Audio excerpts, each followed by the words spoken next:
Our project this evening is to bring together the various elements of this series of discussions on the mysticism of the Kabbalah, and perhaps there is no better way of climaxing our little program of research than through the symbolism of the everlasting house. Nearly all peoples scattered throughout the culture systems of mankind who have attained a high platform of ethics or civilization have conceived that the ultimate purpose of human society is to create or reveal through conduct a way of life that brings peace, harmony, dignity, and honor to all men. In Buddhism, for example, we have the tradition of the Maitreya,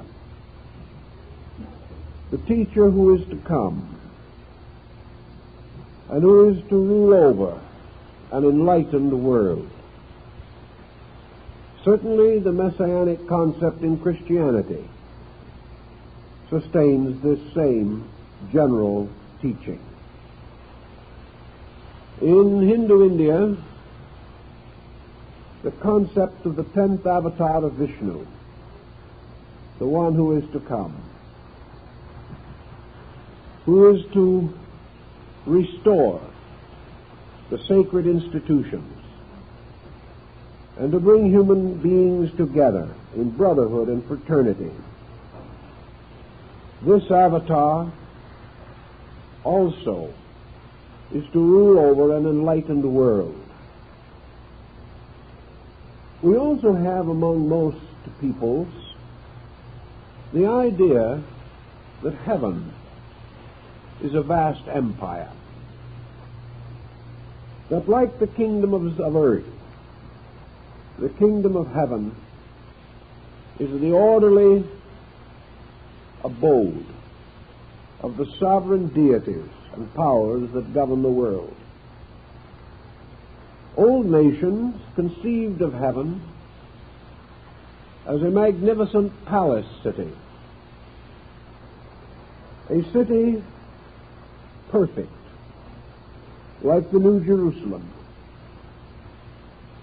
a city wherein the blessed and the redeemed dwelt together in eternal bliss. The old Egyptians had the same kind of a philosophy. They believed that in the world of the gods was the splendid palace temple of Osiris, Lord of the quick and the dead, and that from his throne this great deity administered not only his own spiritual domain, but prepared the way for the descent of his spiritual kingdom into the mortal world, where it would be led and guarded and guided and ruled by his beloved son, Horus, the golden hawk. Thus, everywhere, man had the internal archetypal vision of a world fashioned to his heart's desire, a world in which the evils that we know are no more, but that all things are ruled and governed in righteousness, and that after a certain length of time, the kings and rulers of this world would return their crowns and scepters to the eternal King, and that the Great One who fashioned all things will finally be the full ruler of his redeemed peoples. This vision probably may be held to be a certain type of daydream. Every human being lives from day to day in the hope of a victorious tomorrow. We plan, we labor, we struggle, not for the day alone, but to ensure some kind of future. The way we live now, we seldom attain this future. One by one we drop away when it seems we have just begun to learn how to live. But in the subconscious of man, the archetype of a proper life way has always existed, even among so-called less advanced people. There are evidences of the same general thinking.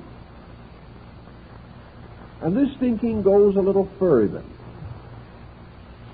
It sort of implies that this heavenly city, this abode of the blessed, already exists somewhere in the mysteries of the unknown.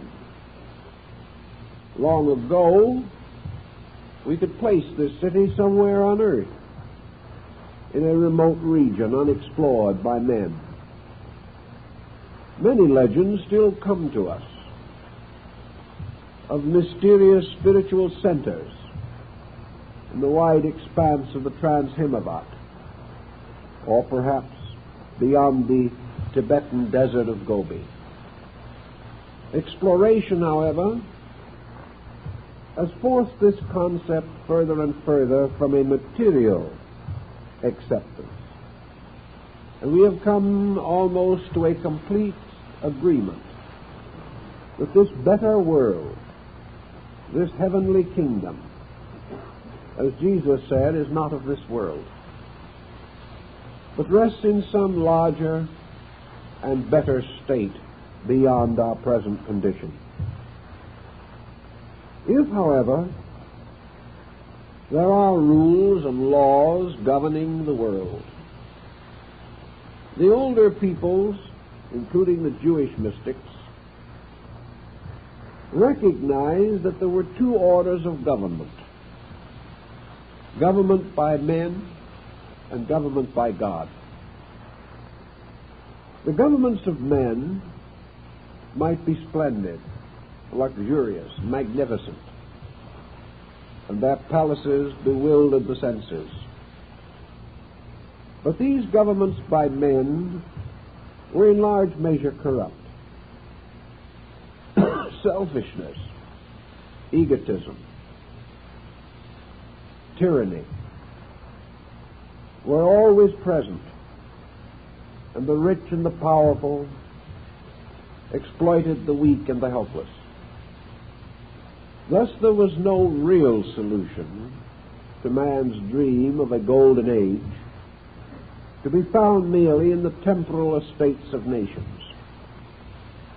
Long ago, when men believed in the divine right of kings and held that temporal rulers were actually governing by the will and sanction of God, and perhaps these rulers themselves were caught up in a sense of spiritual responsibility, things went better. But in our more modern historical times, men have regarded themselves increasingly as temporal beings, capable and entitled to advance their own destinies at the expense of each other. So the golden kingdoms of the future mingle with the mysterious spiritual empires of the past. And in the middle distance, where now we dwell, there is very much of earth and very little of heaven. Also, we must realize that the archetype of the ultimate state of man was strangely related to this mysterious experience of man's origin. If the future is to become increasingly better, the remote past was also better. For in the ancient times it was believed that the gods walked with men, that the ways of heaven flourished upon earth, and that at the very beginning of time divine institutions were established for the good of men, that laws were revealed, and that the first civilizers of nations were divinely inspired and spiritually enlightened beings. These too have vanished away in the limbo of things forgotten. But we seem to have a lingering memory of the golden age that once was, and it gives us a certain symbolism about the golden age that is to come. Now, when Solomon became king over Israel, he resolved to fulfill the work of his father David, who had sworn that he would build a house to the Lord upon the Mount Moriah, which is in Jerusalem. So Solomon proceeded to call upon the resources of his people, upon his own private fortune, and upon the friendship of neighboring kings and rulers. And he resolved to perfect the temple of the living God, in which was to rest the Ark of the Covenant that had accompanied the children of Israel in their long journey through the wilderness. And Solomon therefore brought together the wisest and the most skillful of workmen. And he called upon his friend and his father's friend, Hiram, king of Tyre. And this great monarch of Tyre supplied skilled workmen and materials and wood, which was floated down from the hills of Lebanon, in order that it might become the very beams and rafters of the glorious temple raised to the honor of God. And the workmen upon this task were divided into several groups according to their abilities. And some were drawers of water, and others were hewers of wood. And some were made foremen and masters over others. And those who were most skilled were given the most difficult and important work. And they trewed the stones, and they placed upon each stone their mark, the mark of the faithful workman. And also out of Tyre came a most cunning artisan, referred to in the Bible as Hiram the artificer. He was the one that cast the vessels of metal for the temple of the king. And he designed the great curtains and had to do with all the ornaments. And he cast the great columns that were to go before the porch of the house. And he made marvelous festoons of pomegranates and wonderful wreaths of flowers. And he also fashioned the utensils of the priests, and a molten sea borne upon the back of 12 oxen. It was to be a great and noble house indeed. And though its proportions and dimensions were not great in the term of modern architecture, it was a building of wonderful and cunning design. And into its construction was incorporated all the knowledge of the artificers of Syria and the wise men of the desert, and the guilds of workmen labored exceedingly upon the perfection of this house. Now, the reason for all this seemed to be, first of all, the universal recognition of the importance of the sanctuary of God standing in the world. In other words, this temple was a microcosm of heaven. It was a doorway, a gate, or a bridge between mortality and the divine condition. It was here that the priest could enter in and commune with God, and the deity could descend between the wings of the cherubim and bestow his wisdom and his laws upon his people. And we are told in the book of Kings that this great temple was built without the voice of workmen or the sound of hammers. We are also rather clearly reminded that this house took 33 years to build, and that in the building of it a wonderful symbolism was involved, a symbolism which many Bible students have not taken as seriously as they should. Later, Jesus told his disciples that if the temple was destroyed, he could restore it in 3 days. And his disciples and the multitude decided that he was referring to his own body as a living temple of God. The house of Solomon the king was designed like the mystery of the human body. It represented a shrine or sanctuary fashioned in the likeness of man, and all its instruments and vessels were parts of man's own structure, as was also the original, the temple in the wilderness, from which the design was basically derived. Also, we know that the tabernacle, its ark, and its sacred vessels were brought from Egypt, and that designs and representations are to be found upon the monuments of the Egyptians, which are almost identical with those described in the Temple of Solomon. The Kabbalists, being mystics, could not be completely held to the literal story of the building of a house.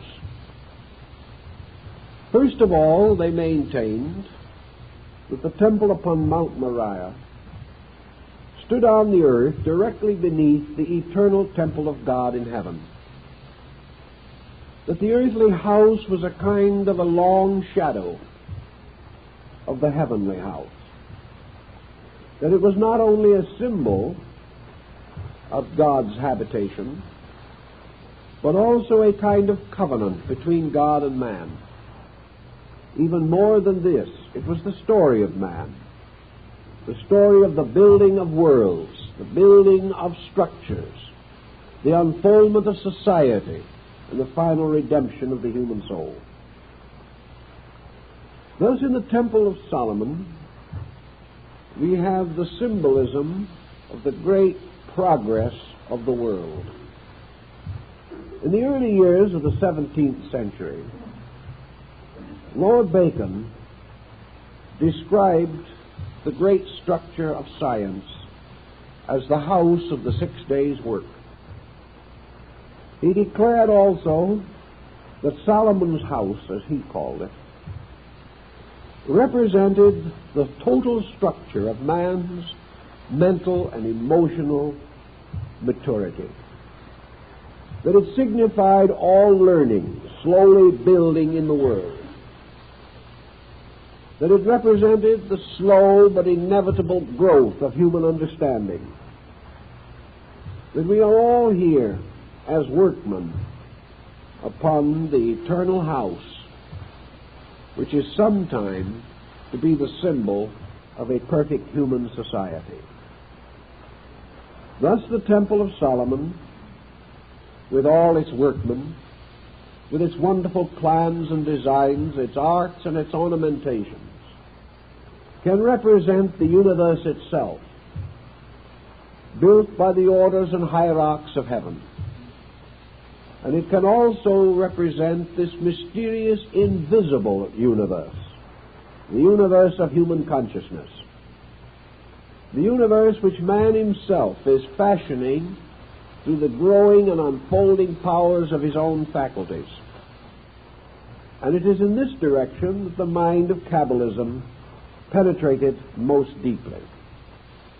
And to understand their thinking, we must go back with them a little way and study the minds and the thoughts of these old scholars and rabbins who sought to interpret what they regarded to be the divine destiny for man. According to the old instruction, and certainly the temple itself and the manner of its building sustains the belief, there actually exists upon earth only one humanity. Broadly, to this one humanity can be given the name, the chosen people. Chosen not by self-election, but by the election of heaven. That the tribes of Israel represent mysteriously all peoples. For these 12 tribes, with their affinity for the signs of the zodiac, do definitely represent the entire order of life that is born under the 12 signs, divided into tribes, each with certain attributes and qualities and characteristics. And from these tribes were chosen the artificers, the workers. And from each tribe some were selected, both in the rites of the tabernacle and in the rites of the temple, because the perfection of this work was the result of the union of all peoples, all faiths, all skills, all arts, and all sciences. Now, it was quite obvious to the medieval Kabbalists that arts and sciences as we know them today are not united, that each is an isolated course to which men have dedicated their minds and their hearts. The artist does not understand the musician. The musician does not understand the biologist. The architect may have very little sympathy for the astronomer, except perhaps some basic sense of mathematical kinship. All of the branches of learning are strangely divided, as though they had been cursed at the time of the Tower of Babel. Everywhere human beings are striving to advance, not only themselves, but their causes. Great institutions rise. Great organizations are created. And our cities stand as monuments to tremendous ingenuity, industry, sacrifice, and death. Yet with all this tremendous labor, we have not achieved a sense of brotherhood. We have not sensed that we are all working together for the glory of the everlasting house. Thus, in mysticism, the effort was made to give human beings this sense of central consciousness, this sense of one destiny, that all forms of knowledge, separate and divided, are but the fragments of knowledge, that when we separate, we kill, and most of all, in separating, we kill unity, which is the power of oneness. As we break up knowledge into many brackets, our ignorance increases. For we become skillful in some things and totally unknowing about other things. As our general perspective narrows, our ability to live well as persons is also injured. We find we lack balance, we lack breadth of interest, we lack tolerance, understanding, sympathies. And little by little, our specializations and our limitations close in upon us. The old Kabbalist pointed out that one thing we must some way regain, and that is not only the vision of our unity, but the vision of our united purpose. It is not enough that we simply acknowledge that we are brothers, or that we are friends, or to go into some mystical concept and insist that somewhere in our spiritual roots we are one being. We must do more than this. We must do the works of one being. We must bring together not only our abstract concepts, but our practical achievements, to realize that actually worship is the perfection of the structure of human society.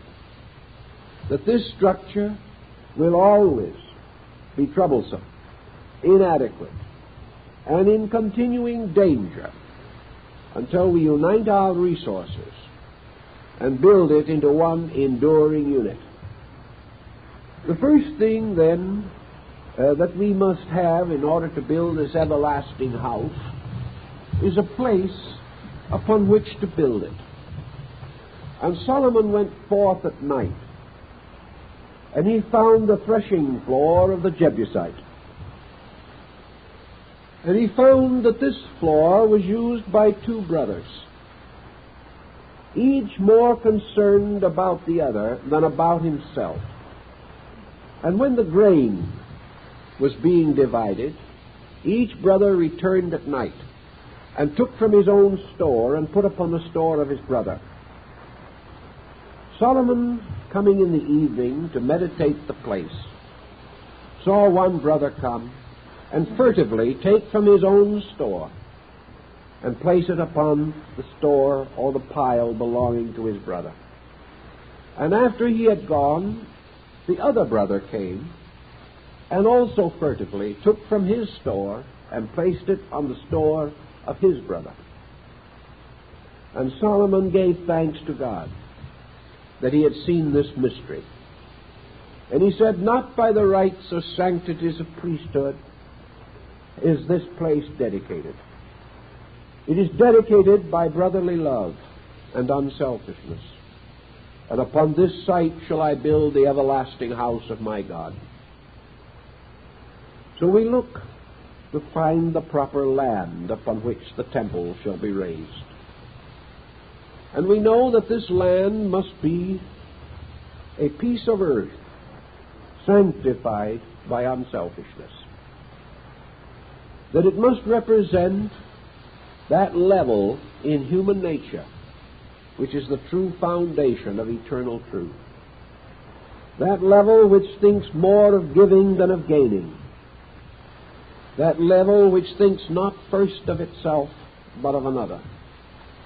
For it is upon this sincerity alone, this rock Moriah, that the house must stand, which cannot be swept away. For if we build upon the sands of opinion, or upon the uncertain ground of false doctrines, our house will not survive. But Solomon felt that God had showed him the way. And he left this instruction to his son, to forever remember that wherever men, of their own accord, and in secret, and with no hope of gain or reward, do most sincerely and honorably, and most unselfishly serve each other, out of the love and understanding in their own hearts. Wherever this occurs, this land is sacred. Wherever this occurs, this house is set aside to the service of the living God, whose name be praised. So perhaps in our own thinking, we can have some idea of how we must go about the building of the universal temple. Certainly it must stand upon the ground of unselfishness. It must stand upon the earth of insight. It must be erected upon the solid foundation of man's virtue, his understanding, his consecration. For if it is not so built, it is not built according to the law. And if it is not built according to the law, the living God will not dwell therein. Then, having this foundation, which is the foundation of our own nobility, our own trueness, as apart from superficial and secondary consideration, upon this foundation we plan the house. And we call upon the skillful and the good. And we give to each man who labors upon this work the wages that are his proper due. We give to each that credit, that reward, that recognition which is his right. The workman is worthy of his hire. And in this labor, each man is rewarded according to the skill which he possesses, according to the virtue which he has attained, according to the discipline which he has imposed upon himself. So in the building of this house, we must call upon all the skills of mankind. We must call not only upon those skills which arise from crafts and arts and trades, but the skills of professions and of sciences and of religions. We must call upon all, that each may in its own way make its contribution. For if in this house any part of man is neglected, if in the building of this temple any craft or science is not present, the house will not be perfect. For in this house there must be gathered together the roots and streams of all knowing. And we must realize that it is only when this is accomplished that a strange and wonderful impregnation takes place. For it is this union which is the resurrection of truth. Truth broken, divided, and destroyed, taken apart as were the robes of the Messiah when the soldiers cast lots for his garment.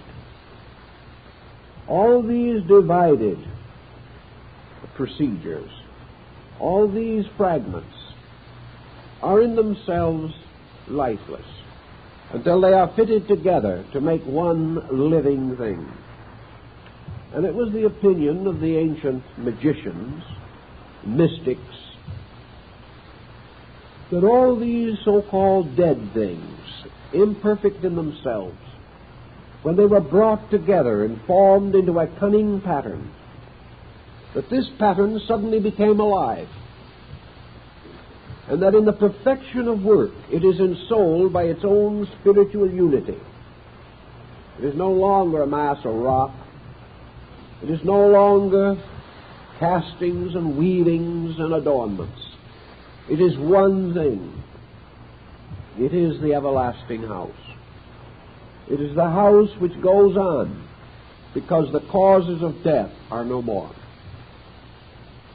Each workman who labored upon this house was entitled to mark his stone.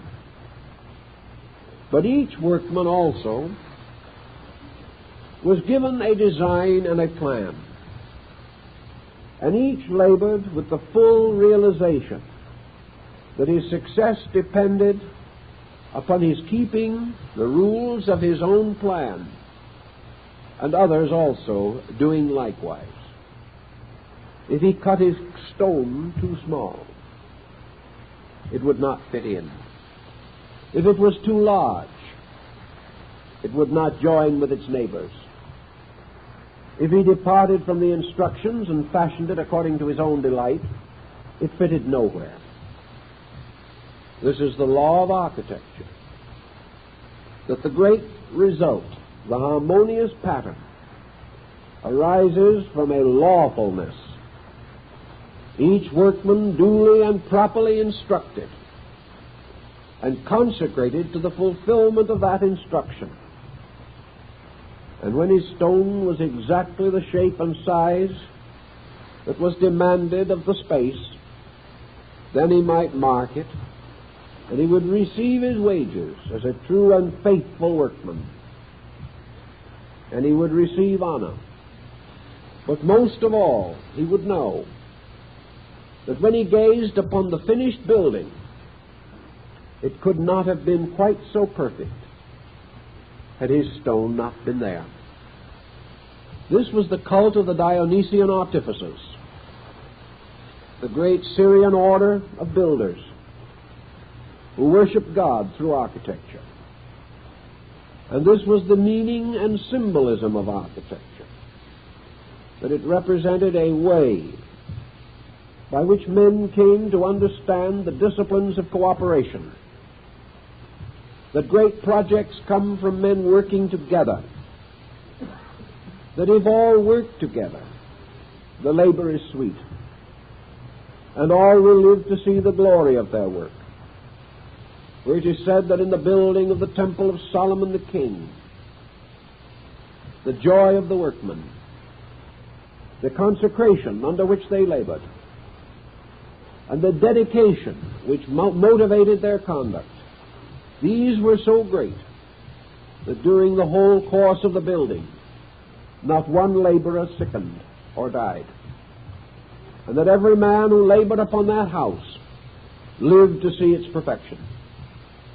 Now, obviously, this is symbolical. But what does the symbolism mean? It means definitely and certainly that in the building of the universal plan of things, those who labor with the foundations shall live to see the glory of the finished work. The old Pharisees advanced the doctrine of rebirth. They said that only by this law of Gilgulim could these things be achieved.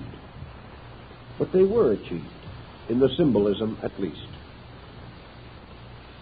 So we watch around us in the world today as our medieval ancestors did in their time, and we perceive a wonder which sometimes perhaps we are thoughtless about, taking too much for granted.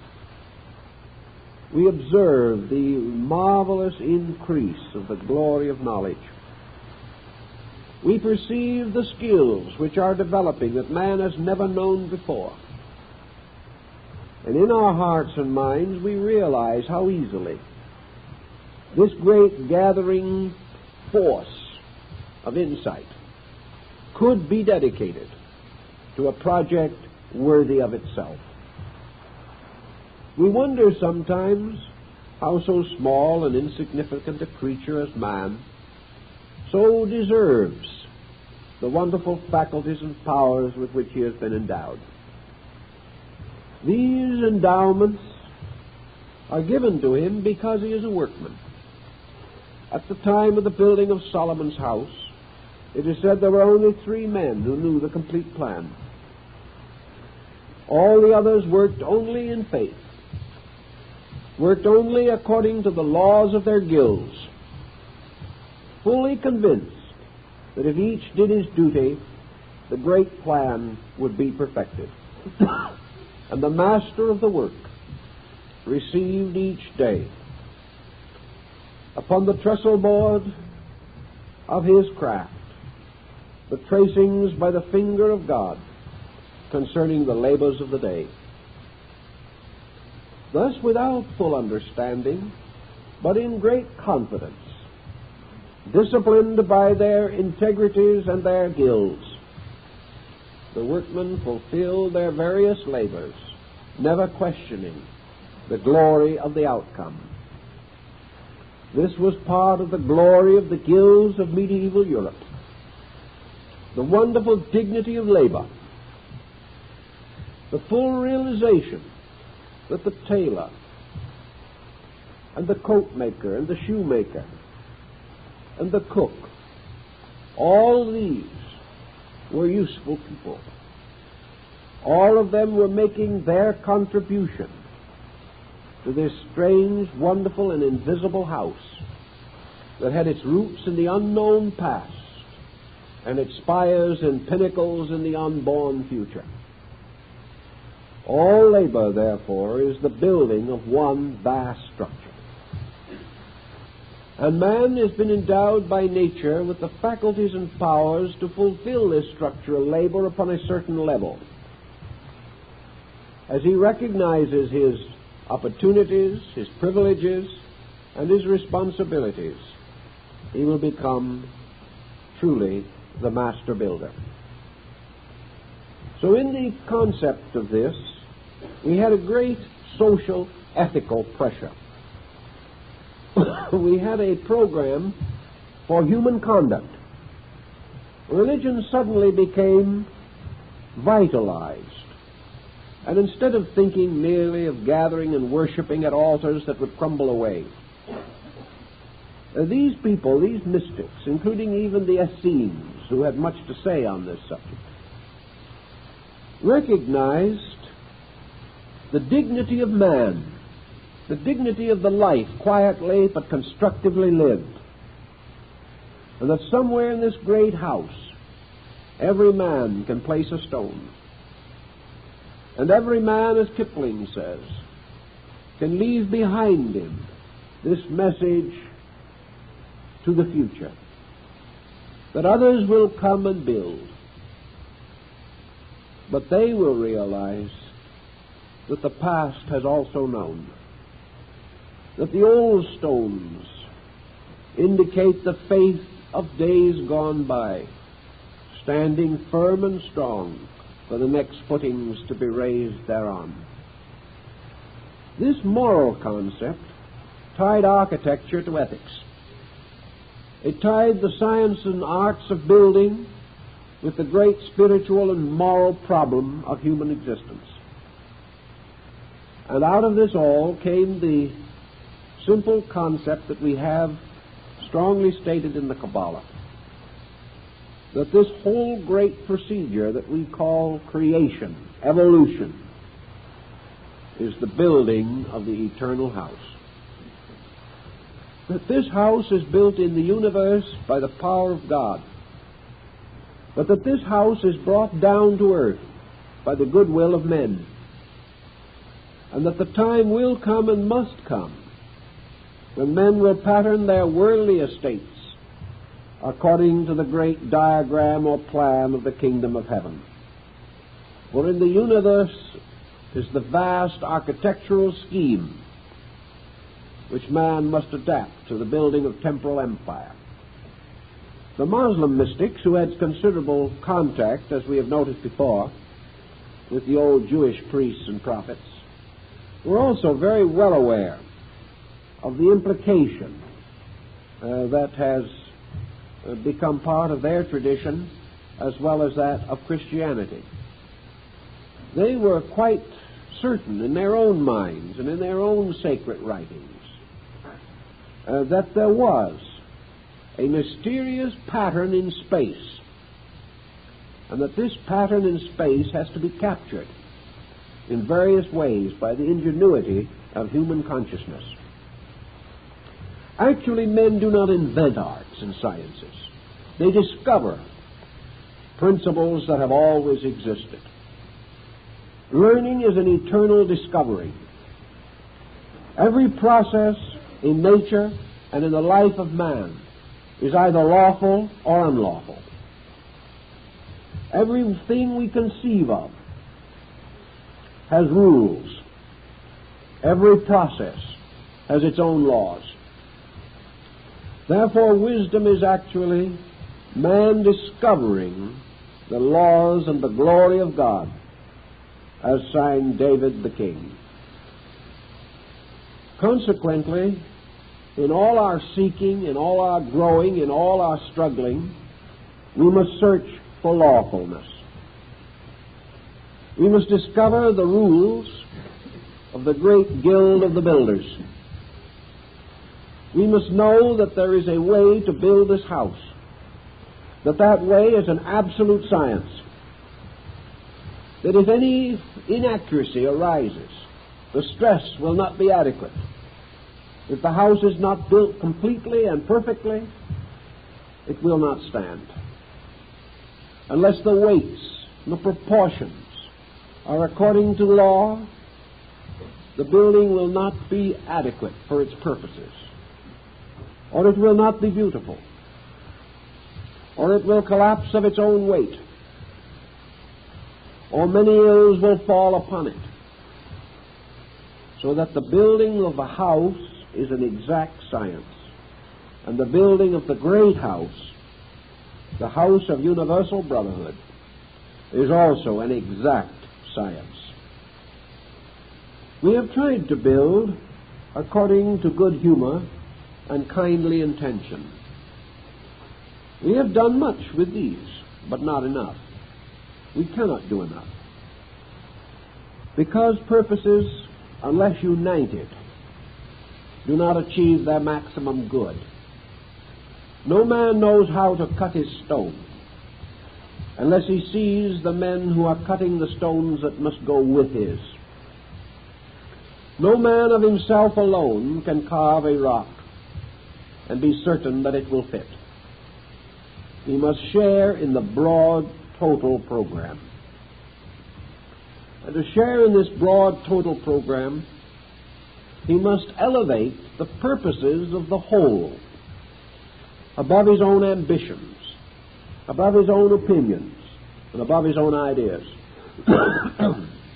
He must have one idea with all who are likewise laboring upon this work.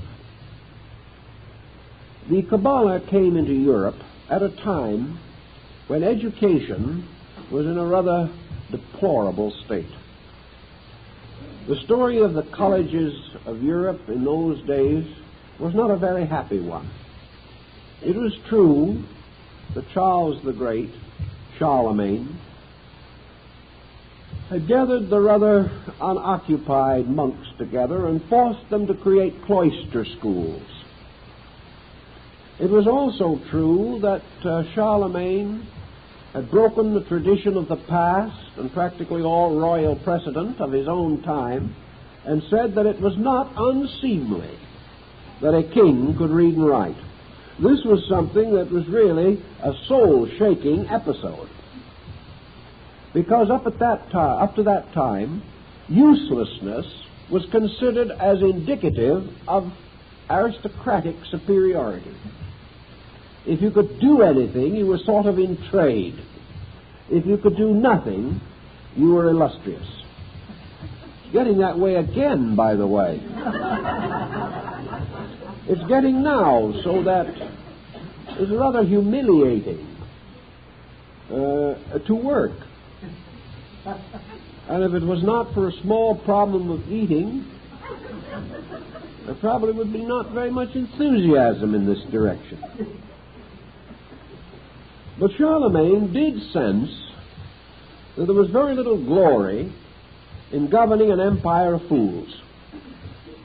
So he began to consider the possibility of being the ruler over an intelligent people, as perhaps a means of advancing his own glory.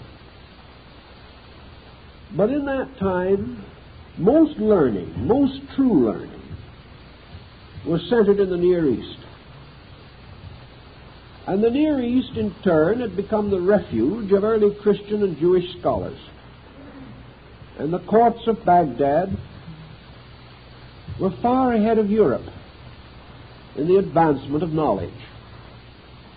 Many of the scholars among the Arabs who came to Spain with the rise of the Moorish power in that region, many of these who came were of Jewish ancestry and are said to have brought with them the ancient books and rules of the Kabbalah.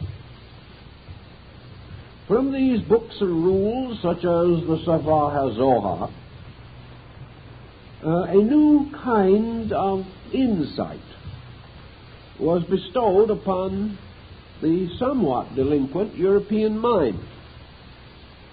It became more obvious that learning was not only necessary to the advancement of people, but that with all knowledge the Lord must give understanding. And the Kabbalists tried to understand the meaning of understanding. They suspected that it was not mere acceptance, that it was not that kind of attitude that arose merely from the ability to master the multiplication table. They realized that understanding meant a different and deeper dimension of awareness, that understanding had to do with meaning, and meaning in turn had to do with the larger patterns of things, that understanding was man's ability to grasp the universal purpose, whereas knowledge might be merely the perpetuation of his own opinions.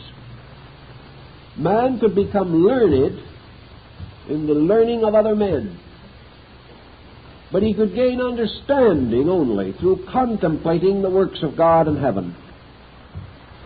Therefore, understanding had to do with the vast laws around him, whereas knowledge might be merely the memorizing of some social code in his own region. Understanding also was the power that gave perspective. Understanding enabled the individual to live for the future, or as one of the older mystics said, live with the spirit of towardness, going towards something. That understanding gave us some vision of what lay beyond the horizon, which we were slowly approaching. And also understanding was this mysterious energy in us that made us decide to reach that horizon, even though the journey was difficult, and we might suspect that when we came to the end, it would only be the beginning of another journey. So understanding was the power that Solomon asked God to bestow upon him. And it was this understanding which inspired the great pattern of the building of the universal house. Men of understanding were the only ones who could work together, and this is still true. Individuals with true insight can subordinate their personal desires to the accomplishment of some larger common good. Without this understanding, we follow the old tradition that is becoming rather too frequently referred to today. You ask a man today to do something, his quickest answer will be, "What is there in it for me?" This is the perfect statement of no understanding whatever. And this is the kind of situation that means that this individual would never build a good stone or cut a good stone to be put into the house of universal progress. He is the type of individual who probably would go on strike when the temple was half finished, because he felt there should be more in it for him. This problem, then, of understanding affected the early attitude toward learning and prepared the way for the Renaissance. The Renaissance, in turn, brought with it gradually the power of the Reformation. Understanding was man's continual searching for the facts of things. And the biggest fact in all that he could discover was this great fact of the inevitable law of cooperation. To achieve any worthwhile end, men must work together, cheerfully and wisely, lovingly and unselfishly, not for their own good, but for the common good, not for their own glory, but for the glory of the Lord. This became a dedication, and even today this religious dedication is strong in many peoples, and is one of our great hopes that in the course of time we shall gain the insight to advance this structure of universal hope. Now, what is this everlasting house that we strive to therefore put together? What do we expect it to be like when it is done? Certainly it is not going to be a building.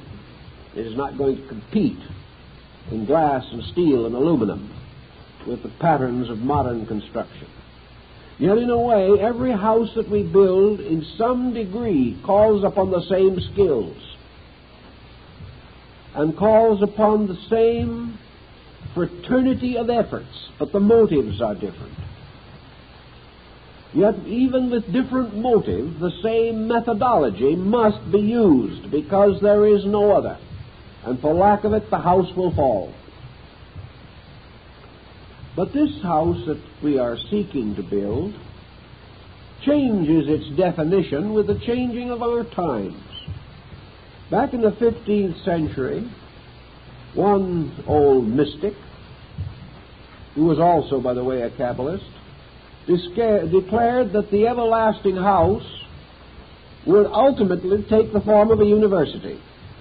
This was a good idea at a time when everybody hoped that they might get to go to school sometime. There wasn't any very great assurance of it, but their great dream and hope was that sometime they could read and write. Therefore, we had the vision of the New Jerusalem, the universal city of the future, as a place where everybody could go to school. In other regions, this house of the future, this wonderful temple of Pansophic wisdom, was to be a place where everybody could get a square meal. This held inducement for a long time, because it represented the idea of the end of hunger, the end of want, the end of that privation which has always sat so heavily upon the multitudes of the world. We have a little of this today. We have a little of both of these lines of thought. In many parts of the world, the future to these people does mean education, the building of a great schoolhouse in their own land. To others, it does mean a house in which there will be no hunger, that indeed, that it will be a house of bread. Then there were others who got a little further along in the 17th century, the utopians, like Campanella and his City of the Sun, had the idea and the vision that in this wonderful city, this new world, there would be a certain democratic state of affairs.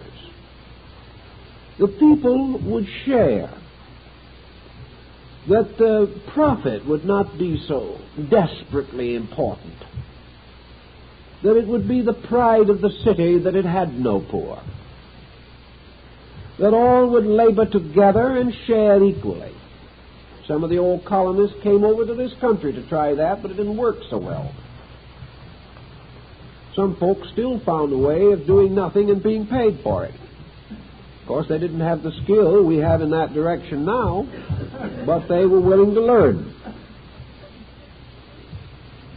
Also, these utopians dreamed of a righteous kind of government. As one of them expressed it, the ultimate form of human administration.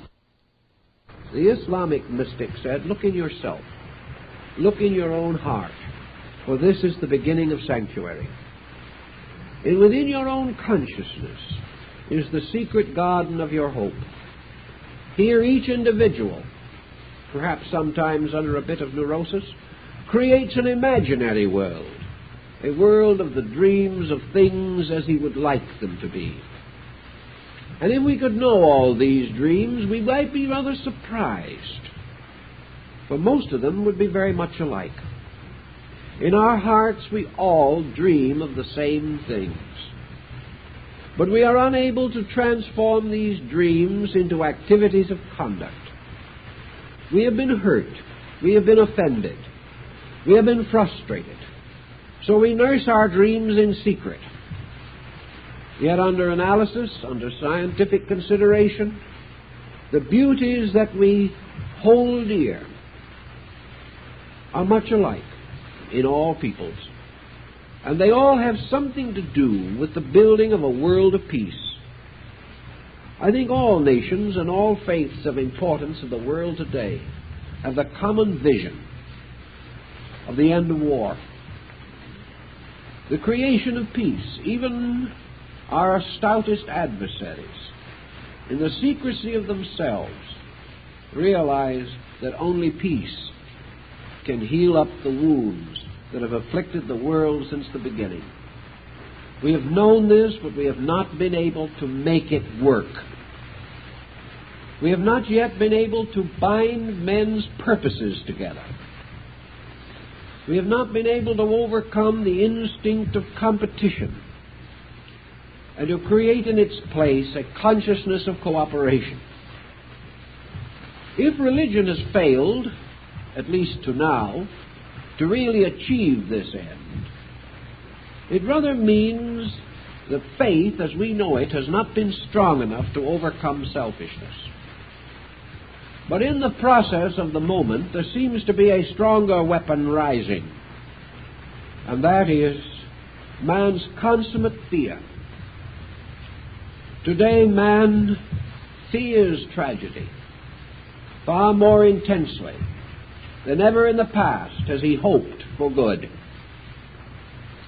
Today, it is becoming increasingly obvious that this better way of life must either find its place among us, or we may not be able to survive at all.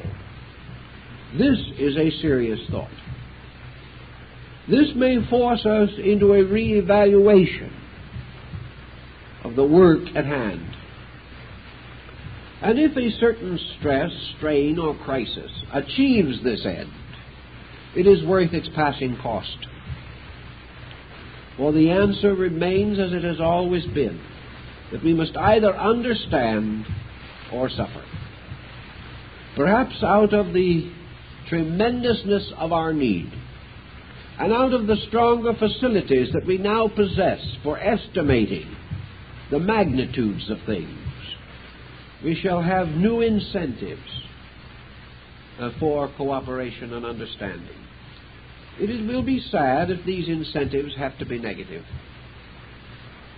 But even though they may start negative, ultimately their own rewards will restore their positive equilibrium. For as we perceive the practical workings of constructiveness, we can no longer deny its right or deny its supremacy in our affairs. Now, there have been some who have attempted to visualize the utopia of the future. You all remember Bellamy's Looking Backwards. A rather strange name because it was really looking forward. But even a man like Bellamy could not quite escape the binding patterns of contemporary things. Ignatius Donnelly and Caesar's Column attempted the same thing, but with only mediocre success. These men could not know the changes that were to follow their own lives by 25 or 50 years. They could not sense the magnitudes of world motion in the last 50 years. But in all, utopians in general realize that what we call a perfect state today must be actually a world state. The only foundation big enough for the everlasting house is the whole planet. Its tessellated floor must be the earth, and the magnificent span of its ceilings must be the heavens, and its ornaments must be the stars. Nothing less than this one house, nothing less than this one world, built over the ashes of many worlds, can meet the challenge of our present consciousness. This does not mean that we want to have a world of conformists. This does not mean that all who can build this house must have only one thought and one mind. But it does mean that each must have as a common denominator with all the others the great thought in the divine mind. It would be too bad indeed if every nation lost its cultures, lost its ancient traditions, its arts and its crafts, and that we all came to look alike, and that from the north to the south we would wear fedora hats or toreador pants. This is something more horrible than we can even contemplate. Perhaps total extinction would be preferable. But it does mean that in the great essentials of things, we must learn to work together. We must learn to pray together, even though each may pray to his own concept of God. We must give every man this right. We do not care the name of the deity to whom he prays. What we want to know is he a faithful workman, truing his stone for this house of eternal progress? We do not care what his language may be, for his works speak for him. And if they do not speak, his language fails in any event. We do not care how far away he is or how near. All we need to know is that a dedicated humankind has resolved to labor together for the common good. This is the sacred place upon which our house must be built. And of course the early Christians were of the opinion that it was quite possible that this new Jerusalem would descend upon the stony, rocky crest of Golgotha, that it was upon bleak Calvary, upon which the Messiah died, that the new temple of everlasting truth would be built. Well, whether it is the floor of the Jebusite, or the sand of Gobi, or the rocky crest of Calvary, always the symbolism is approximately the same in meaning. For this rocky place of death is the symbol of this world. A world in which truth has long died for the selfishness of men. And this everlasting house is to be an eternal memorial to those who gave their all through all time to make this building possible. So it stands upon the blood of martyrs. It rises from the graves of heroes. And beneath it sleep the giants of ancient times, to bear it as Atlas bore the earth upon his shoulders. This house, as we look upon it today, this coming world, is a fair place. It can be much a garden. It can be filled with all wonders, great galleries and museums, in which men will study the works of men. It will be dotted with monuments to human achievement, many little shrines, like the small shrines in a church, gathering like little hills around the great mountains of the high altars.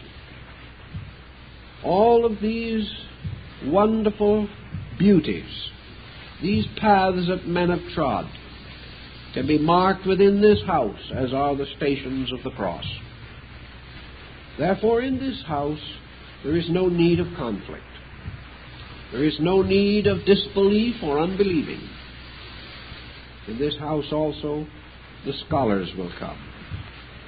For out of their wisdom has come the laws which made so much of this possible.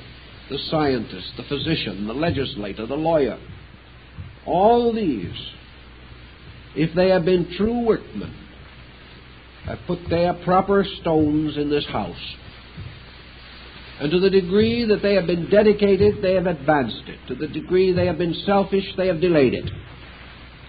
But by a law beyond men, the building goes on. And there is a legend that when Solomon's house was being built, one workman went to sleep. And in the morning, his stone was not ready. And in the emergency, the prince of evil came and threw the stone to make his offering to the everlasting house. It's a rather interesting thought, that even the wrongdoer, even the spirit of hate and deceit, in some mysterious way, indirectly but inevitably, contributes to the glory of this labor.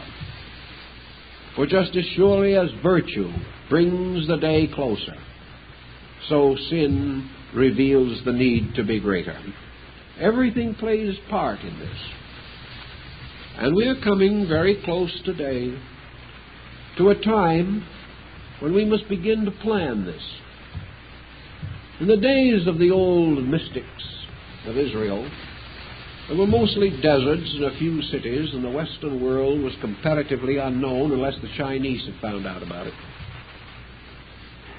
They did not know anything about the tremendous pressure of world affairs as we understand them, but the pattern, the trestle board, remains as it was with them. For whether there be few or many, all must cooperate. Whether there be little villages or great cities, the need is the same. It is ever the struggle against ignorance and superstition and fear, the struggle for the building of a nobler way of life. Now, if man will build this house of the future, his religions, his philosophies, and his faiths tell him that it must be a strange symbol.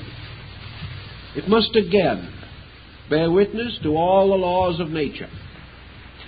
In the structure of this city or this temple, every inconsistency must be reconciled. Every conflict must be remedied or removed.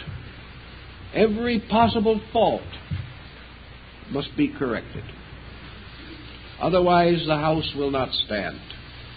When it is complete, therefore, it is a shining, glittering, mysterious, crystal-like monument, a perfect representation in the life of man of the law of heaven. Heaven thus comes to earth when its rules become the ways of human conduct. The power of heaven is vindicated only when man discovers that by no other power can his own works be perfected. So it is said that the power of God or the glory of God is revealed through this great work, which shines like the eternal city of Revelation. And it is built upon a great foundation, made of the precious jewels of virtue and integrity. Now, when this city is so built, and its peoples have all achieved their proper labors, and the time comes for each workman to receive the compensation for his labor, that compensation will be indeed more than sufficient. For in that compensation he will be rewarded by having a world worth living in, a world in which all things that are real can have their chance. Now, there is an ancient legend also in the Kabbalah that when this world has finally been made so perfect that it is indeed heaven on earth, then a double mystery will occur in space. Heaven will descend and occupy this house, and this house will ascend and occupy heaven. They will be brought together as one house. There will no longer be any division between things mortal and things immortal, between the human and the divine. Perhaps this is a religious symbol to signify the final identity of human consciousness with the consciousness of God. Perhaps what they are telling us is that this whole great discipline is a kind of yoga, and that in the final realization of it, not as an experience of consciousness alone, but as an experience of consciousness made manifest in the flesh of things. That when man achieves this marvelous insight, creates this nirvanic structure, achieves this Atman of attainment, that he will be united forever with the everlasting plan, which is, of course, the great house. In any event, our present project does not necessarily burden us with the direct challenge of ultimates. What we are concerned with at the present moment is to make our proper footings in this great plan. We do not claim that the vision of the Supreme Architect has been bestowed upon us. We do not say that we know the end. All that we know is that we have been given certain skills and that we are confronted by certain unfinished work, that the great structure of universal life is as yet unfinished, that it is our right and privilege, therefore, to build upon the old footings only that which we can understand and know to do. We can make our contribution. We are not expected to finish it, but we are expected to leave it more advanced than we found it, certainly no worse. We are expected to have evidenced our sincerity by joining the builders of the past in passing on to the future a work further advanced in all of its essential parts. We do this same thing in the building of humanity itself. Human society is a great building. Through our children and our grandchildren, we pass on something of a maturing humanity that must sometime come of age, and in its maturity shall glorify all that has labored to bring about this better condition.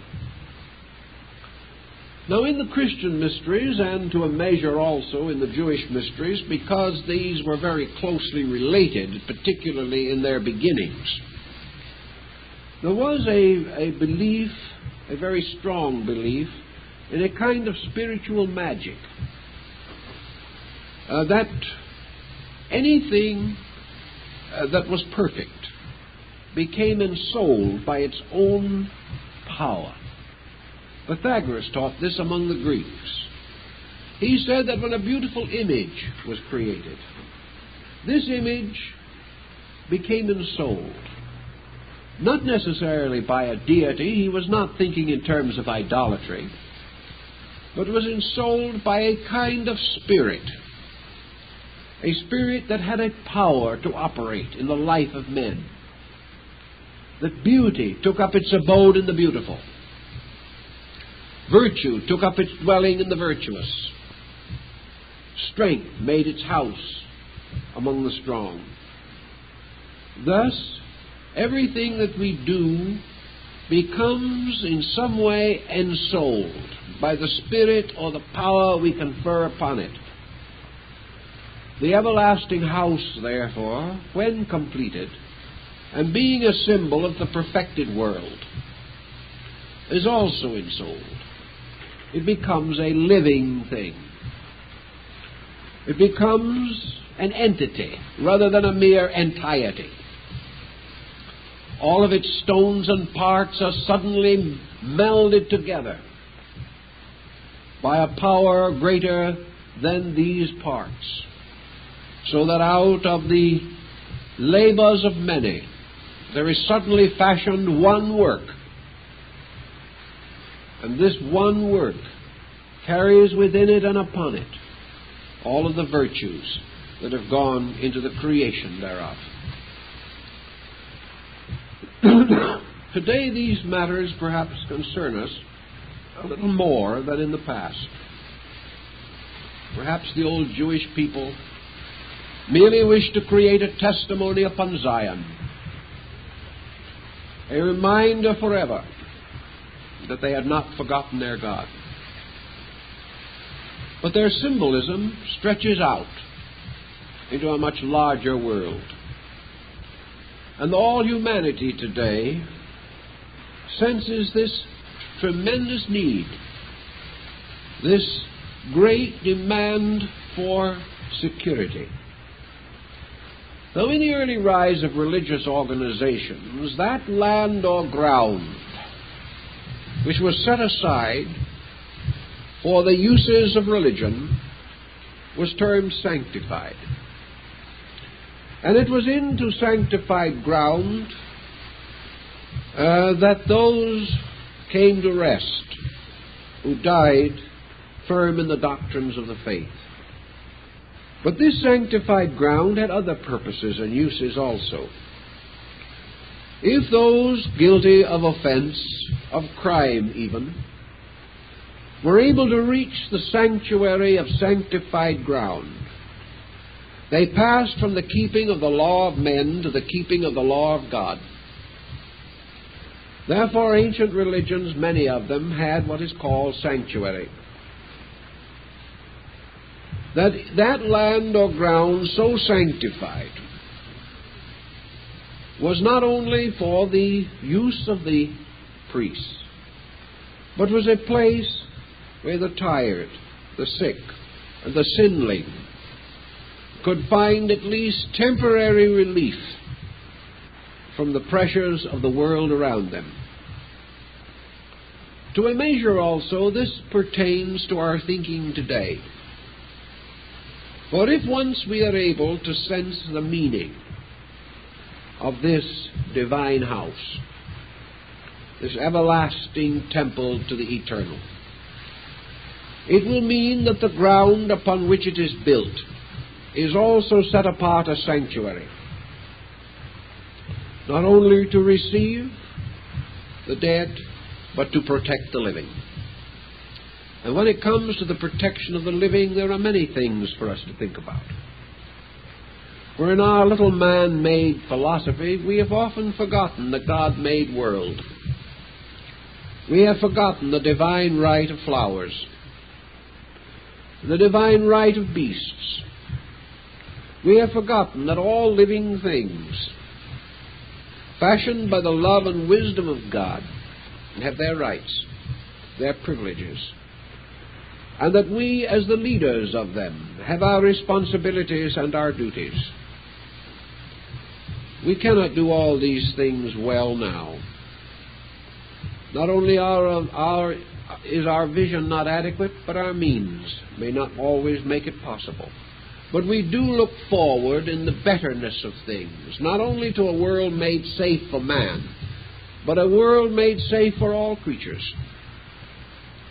A world in which everything that belongs to God is preserved in the name of God. And we are now beginning to reach that degree of our insight and knowledge in which this is reasonably possible. Again, science moves in with strange possibilities for us to consider. If the present population explosions continue, most of the sources of food and supply which we depend upon today will be inadequate. Yet this does not necessarily mean that we will all die of starvation. It means we will reach out into new mediums. We may find entirely new concepts of nutrition. The automobile lifted a great horror from the horse, and we may lift one by one the burden from all other creatures that have often sacrificed themselves for our needs. This new way of life, this new world, this new condition of the future can be one which benefits, as it must and should, all creatures that exist within the domains of heaven. And earth is one of the suburbs of this eternal state. So little by little, progress is helping us to build a house. We have numerous setbacks because we are inadequate and selfish peoples. But we also see signs of the glory to come. we begin to sense that it will be possible for men to worship side by side. That little by little, holy wars will become only sad memories in the experience of the race. We begin to sense that men will all be able to go to school and will have what they need for survival. That opportunity will not be limited by birth or estate, but that we will be recognized more and more for our works, and not for these artificial boundaries by which we have previously estimated the privileges of each other. We see more and more also the possibility of the spreading of ideas through communication and transportation. We see distant and isolated places moving into their proper spots in this vast project of things. We also know that it is perfectly possible to stop war. We have not yet fully experienced the emergency, the true need of so doing, but we know that it can be done. We also know that it is perfectly possible to solve most of the social problems of mankind with fairness and equity to all. We know that if we expended the vast sums of money we are now variously wasting upon essential projects, that we could advance human health, human happiness, and human security as never before was regarded as possible. We know that we are gradually conquering the destitution of age, that by degrees we will help humanity to enjoy the full fruit of its labors in its older years. We also will be able to protect the needs of the young. Little by little, crime and pain and these other projects can be conquered. They will be conquered. But this in itself is only a motion towards something. This is not the end, but it indicates that the end is attainable. And what was once a fantastic dream of some mystic in rapture is now a solid scientific possibility within not the imagination, but the common thinking of large parts of the human family. But with all this planning and all this plotting and all this scheming and all this considering, we have not yet fully recognized the essential overtones of a utopian state. We have not realized that all of this is meaningless, essentially meaningless, unless it represents a dynamic, conscious, voluntary cooperation with the universe for projects far beyond the security of man. That the security of man is only incidental. It is only a proof that we know how, evidence that we are willing to try. It is our first statement of sincerity.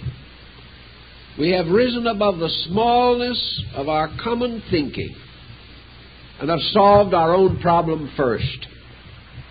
This is not the end, but it is a recommendation. It is an advancement.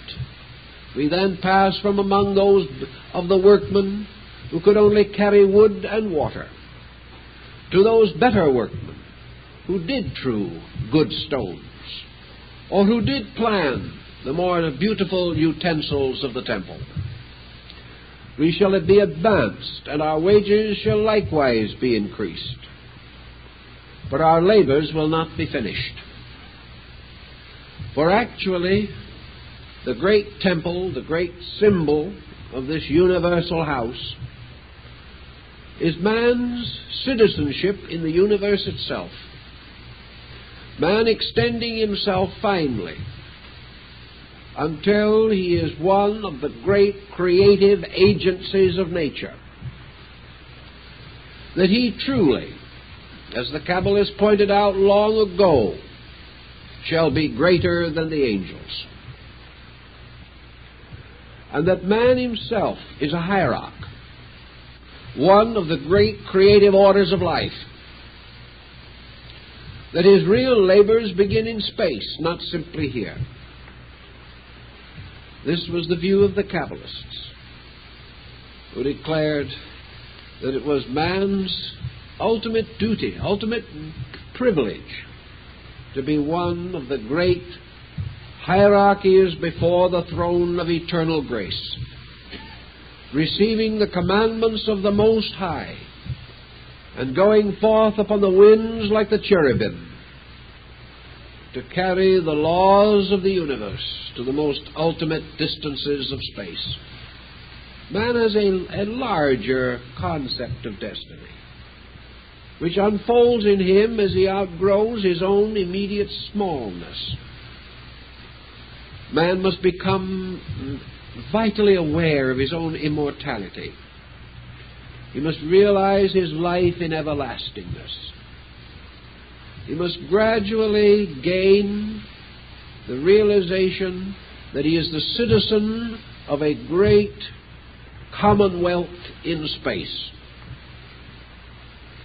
that he is an ambassador of the infinite, that he carries with him many powers and faculties which he does not dream exist as he lives today. So the old Jewish Kabbalists, in their concept of the building of the temple and the reestablishment of the holy city, were not thinking that someday the state of Israel would rise upon the ruins of Zion. They did not really mean merely the restoration of Israel or the return of the people to the land of their birth. What they really meant, as old Rabbi Akiba himself knew, was that the return of Israel was the return of the wandering human soul to its citizenship in space. That it was the coming home of the spirit from the smallness and darkness of its own defeat, returning like the prodigal son to the house of its father. This return, therefore, to the promised land is the return of the human soul to God and space and the infinite. And these terms, which to us are very abstract, are not really as abstract as we think. Space and God and the infinite are word symbols for facts that are real. We do not understand these facts. We do not know how to use them now. But we have no right to doubt that the house of the eternal stands upon the mountains of Zion. In the Eastern legends, we hear of Chang Shambhala, the city of the gods, from whose ramparts rise the lights of the aurora borealis. We are told of the mysterious cities of deities and of the abode of Shiva upon the tall peak of Mount Kailasa. We hear everywhere of the Olympian deities upon their mountains, and the divinities of Northlands upon the tall peaks of Asgard. All these legends of the great city of the gods in space above man or upon the heights of the mountains to which we turn, for they are the hills from whence cometh our help. All of these represent man's recognition of the divine government that rules all things. That there is this tremendous civilization extending in space. That every star is a temple. Every galaxy is a city. The Milky Way is a vast metropolis of worlds. There is an immense empire that we know not of. And somewhere in space is the capital city, the banner city of this great diffusion. Here rules supreme the powers that engender all things, that control all things. This vaster city, so-called, we do not understand. But we know that upon the pattern of it, our own ways must be built. Even an ordinary city of today can only exist because of an interrelationship of activities almost inconceivable to the private citizen. Have we ever wondered how milk comes to the city of New York? Have we ever wondered about the vast world and network of sewerage and utilities which must be present to keep a city alive?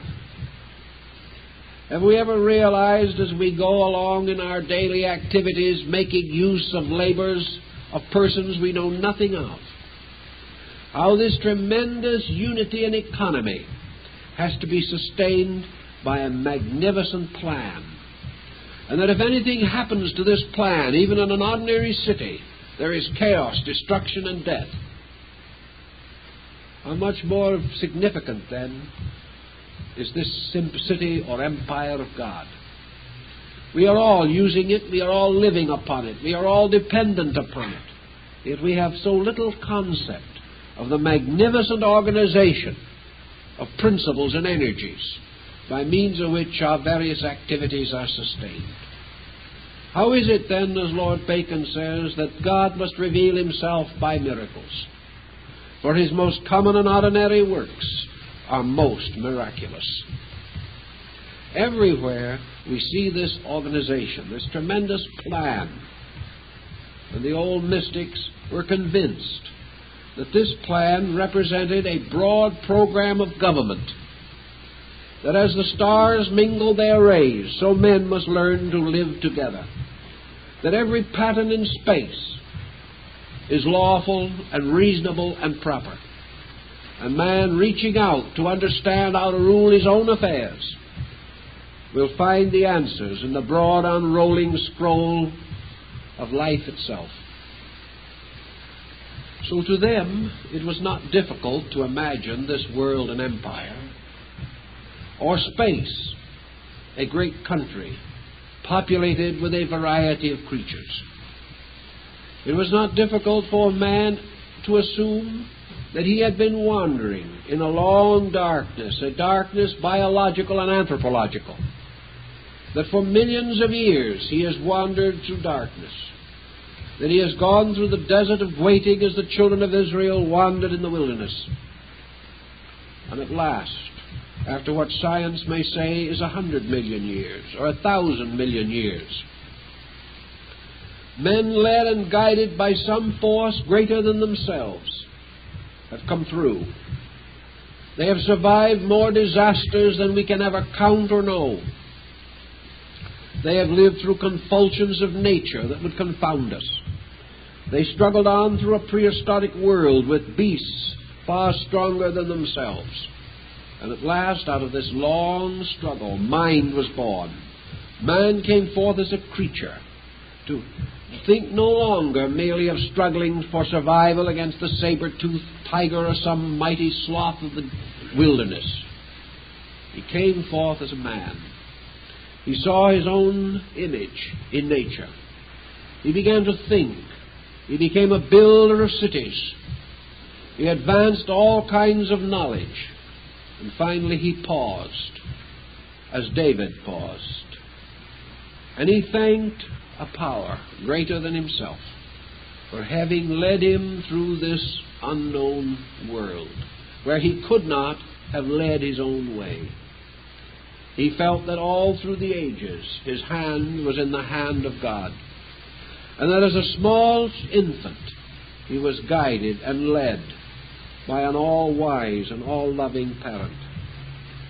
And David the king said that we may commemorate this secure way in which we have passed through the wilderness, that we may give thanks and tribute to this power that has guided us through the uncertainties of ages. In honor of this, and in recognition of this, we shall build the everlasting house to our God. And this is also a part of man's problem, that man shall sometime realize the tremendous wisdom that has guided him, that he shall give thanks for the eternal love that has protected him, and that out of the fullness and greatness of his respect and veneration and understanding, we shall now build the eternal temple on Mount Moriah. In this temple he shall give thanks And he shall build his temple from the very arts and skills that he has learned in darkness. And all that he has gained through the ages he will dedicate to this final work. Man is no longer wandering alone in darkness, benighted and helpless. Man now has a mind and a heart. He can plan his own way. He can relieve the heavens of part of their duties and carry them himself. He can become the true and faithful servant of the very laws that once guided him. He can also become the guardian of other forms of life as he has been guarded. And out of all of his dreamings and all of his hopings, he builds the temple of his religion, his true faith.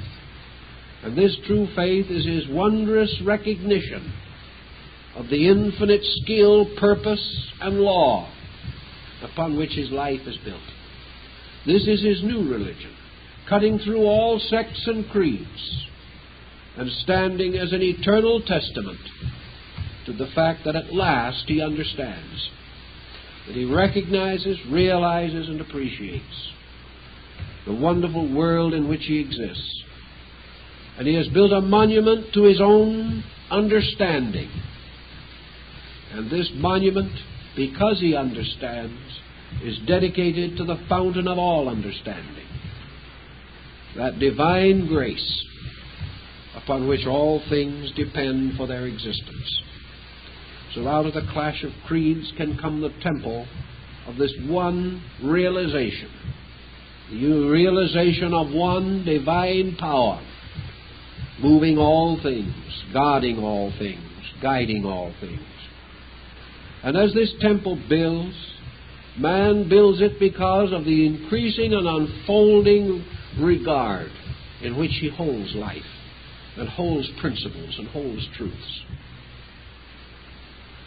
As this temple grows, it becomes not only a place of worship, but truly the golden age he looks for. For this temple is his new world, a world in which he proves that he not only understands, but that he is grateful, and that it is now his opportunity to build his trestle board, to design his patterns, and to prove that he has learned well the lessons which he has been given through the countless, measureless periods of the prehistoric world. So as he has come out of the darkness of the wilderness and has been wonderfully rescued by God from the land of Egypt, so man today is moving through materialism, through darkness, through fear, doubt, and war. But if he keeps the faith, as the children of Israel were admonished to keep the faith, he will be brought in the fullness of time to the good land. And here in his gratitude, he will build the house of his God. And all the knowledge that he has shall adorn it. And all the spirit that he has shall worship in it.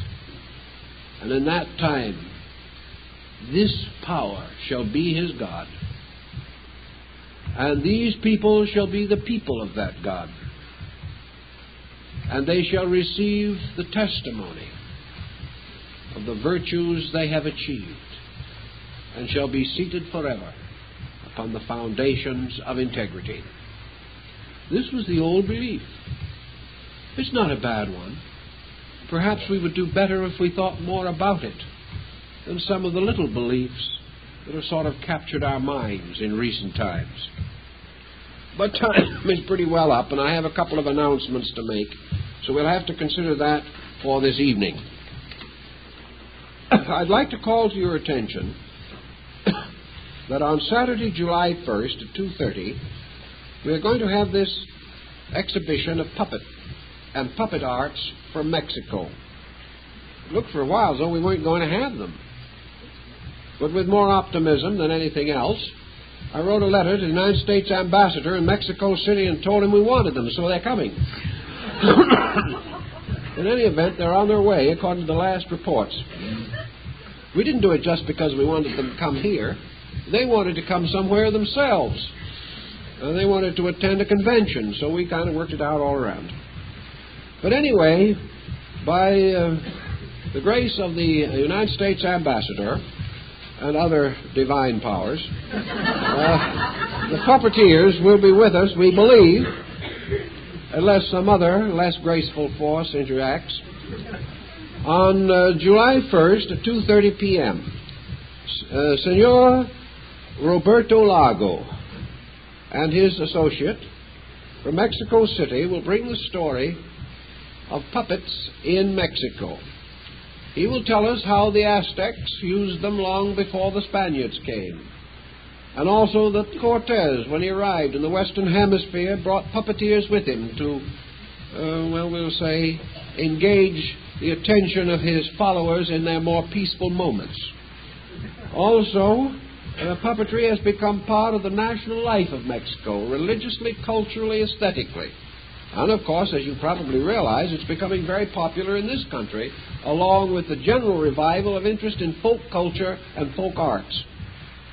In any event, on Saturday afternoon, July 1st at 2:30 p.m., they will be with us here, and we hope that you will all make a reservation for yourself and your friends to help us to be nice to these people who are coming on a goodwill ministry here. They want to try to help to build a little better cultural sympathy between peoples. They are going to have not only a demonstration of puppetry, but they're also going to have an illustrated lecture on historical puppets and upon the development of the art among the early Mexican tribes. It'll be quite an educational thing. Children above the age of about 12 will probably be able to handle it pretty well. For small children, it probably will not be exactly the best program because it'll go over their heads to some degree. Of course, children around 80 or 90 will be really at their prime in this. But anyway, we hope that you will all come and bring friends and reserve tickets this evening if you can. I believe that we have a little notation on here. Yes. The admission is $1. Program lasts about an hour and a half, and it may be interesting to remember that on that Sunday, the following Sunday, we do not have a lecture, so it will not be necessary for you to make the 2 trips in 2 days to be here. We hope that you will seriously come and join in the story of these interesting puppets. I think they'll be really very, very interesting and be a far more constructive program than most of those with which we are more or less tormented on television. I also want to say that this is the last of our class series at this time, and our next Wednesday evening class will begin on, I believe, the 11th of July. You will receive your programs in due time. Of course, we have our lecture next Sunday, so we hope you'll all be with us for this occasion. And I might mention that if you're at all interested in the study of the Old Testament and the Kabbalistic lore, that you think of our book, Old Testament Wisdom, which contains a great deal of further material relating to the beliefs that we have discussed in this series of talks.